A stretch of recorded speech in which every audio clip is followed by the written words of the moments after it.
Olá, sou Marcelo Barreto, professor formador da disciplina de Geografia Econômica 2 do Programa Universidade Aberta do Brasil.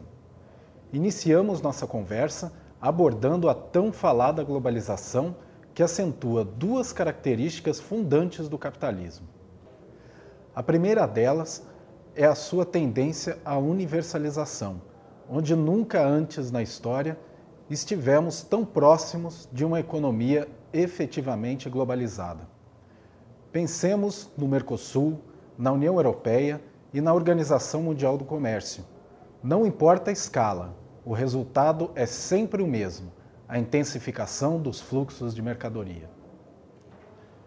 Sua segunda característica é a imposição da forma monetária sobre todos os poros da vida social, pois ganhar dinheiro é visto como um fim último da felicidade. As crianças já aprendem antes de dominar o alfabeto a perceber o valor do dinheiro. Esses processos de transformação da economia e da sociedade foram acompanhados de profundas reestruturações territoriais, comandadas pelo capital financeiro, grandes corporações industriais e por alguns poucos estados nacionais.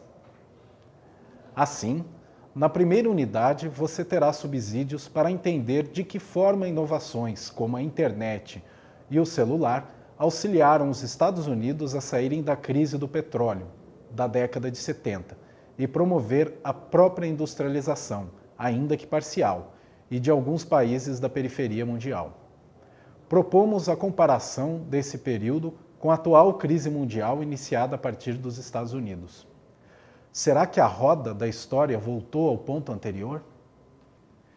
Na unidade 2, você é convidado a compreender o papel inovador do novo modo de organização do trabalho e da produção no interior da indústria. O processo iniciado no Japão, o toyotismo, foi copiado mundialmente.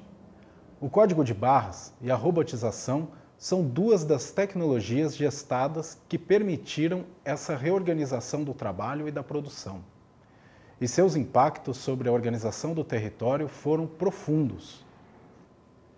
Basta apenas pensar sobre a reestruturação dos sistemas de distribuição de mercadoria nas grandes cidades, que praticamente aboliu a necessidade de grandes depósitos de matérias-primas. Ou ainda sobre o fenômeno do desemprego industrial, ocorrido pela substituição de trabalhadores por robôs. Hoje, conseguir um emprego é restringir-se basicamente ao setor de serviços, isso com alguma sorte. Na unidade 3, é demonstrado o processo de unificação entre campo e cidade através do fenômeno industrial. Só que tanto a agricultura quanto a indústria estão sujeitadas ao capital financeiro, o capital a juros. Esse capital financeiro globalizado, mais amplo que apenas os bancos, detém o verdadeiro controle do sistema produtivo mundial. Gostaríamos de que sua leitura desta unidade tivesse como pano de fundo um questionamento sobre o papel dos bancos na organização da economia mundial. Se eles não representam também a inteligência do sistema econômico ao comandar os diferentes segmentos econômicos. Finalmente, na quarta e última unidade, você será convidado a olhar a nova territorialidade da economia mundial através da teoria de redes. As redes financeiras e de infraestruturas constituem cada vez mais o suporte para as atividades diretamente produtivas. Evidente que mesmo as redes financeiras não se fazem sem escolher pontos e áreas produtivas no espaço geográfico, ou seja, o sistema financeiro depende da produção de territórios. Este gráfico nos ajuda a visualizar a distribuição no mapa-mundi dessa nova geografia econômica mundial.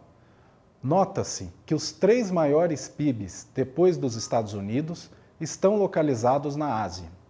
Isso demonstra o espetacular crescimento das economias asiáticas nas últimas décadas.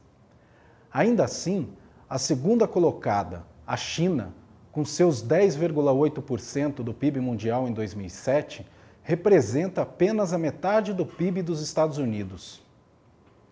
E se agregarmos a produção das filiais de empresas norte-americanas espalhadas pelo mundo ou os recursos em dólares emprestados por seus governos e bancos, esse fosso será ainda maior em relação às demais economias mundiais. Estudem o fascículo e realizem as atividades sugeridas. E aperfeiçoe sua cidadania, lendo jornais e revistas, debatendo com os amigos e colegas. Compreender o mundo de mudanças aceleradas em que vivemos é uma tarefa desafiadora. Bons estudos!